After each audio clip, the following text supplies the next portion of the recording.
Kabatang yon at magandang hapon sa inyo lahat. Dito hapon na at ako'y nandito sa may harap ng Taipei 101. Ayan at may panibagong reaksyon tayo dito at pasensya na kayo at may nadaang mga sasakyan dito. At yun nga po mga kabatang, tagsalita nga po itong si Casimero na humihingi ng tulong kay Manny Pacquiao para makalaban niya. At yung mga istorya ni Manny Pacquiao at saka ni Naoya Inoue ay kumbaga ay parang inaagaw ni Naoya Inoue itong legacy ni Manny Pacquiao.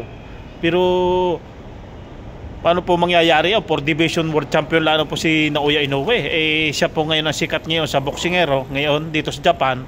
At kahit man saan sa Amerika ay sikat siya. Pero kumbaga yung sinasabi ni Bob Arum na si Naoya Inoue na pumalit kay Manny Pacquiao na sa legacy niya. So nakakapagtaka po yan. 8 Division World Champion po si Manny Pacquiao.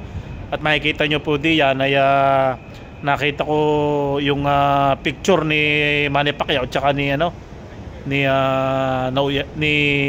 Casimero na humihingi nga ng tulong kay Manny Pacquiao para makalaban na si Naoya Inoue mga kabatang. So mali nyo magawa ng paraan niyang Naoya Inoue at Casimero. Kitang-kita nyo sa comment dito ni Casimero mga kabatang. At kumbaga para mabilis ang labanan sa bagay si Manny Pacquiao maraming connected kay kay Singy Bones. So, kung magagawa ng paraan yan na bumalik si Casimero sa kay Singy Bones, pwedeng ikasa yung labang Casimero. So parang kumbaga mga kabatang gustong pabilisan ni Casimero na makalaban si Naoya Inoue. So hanggang ngayon nga po mga kabatang ang tatalo lang po talaga kay Naoya Inoue napipili natin ay si Casimero. Kasi po pag si Casimero ang lumaban diyan, hindi niya papahiya yung mga kapwa Pilipino natin. Talagang inilalaban ng patayan diyan kay Naoya Inoue mga kabatang. So yun nga po mga kabatang. At yung makikita natin sa screen na yan na maibabasa ninyo, yan ang pinost po ni Casimero diyan sa Cuatro Las My Boy na humihingi ng tulong nga si Casimero kay Manny Pacquiao. So kontrobersyal po yan.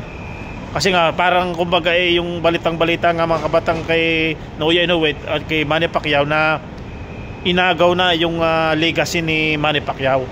Paano mo maagaw ang legacy ni Manny Pacquiao? 8 Division World Champion yan. Tapos si Naoya Inoue sa 122 pounds lang yan. 4 division lang yan.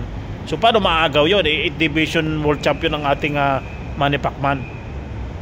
So makikita natin kung gaano kagaling, kung mapapansin niyo ni Manny Pacquiao yung mga post ni Casimero at makita din ni Singy Bones.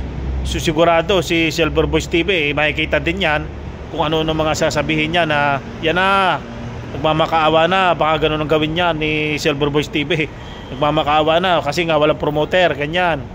So wala tayong magagawa diyan mga kabatang nagpost na itong Cuatro Las My Boy na ganyan nga na humihingi ng tulong kay Manny Pacquiao.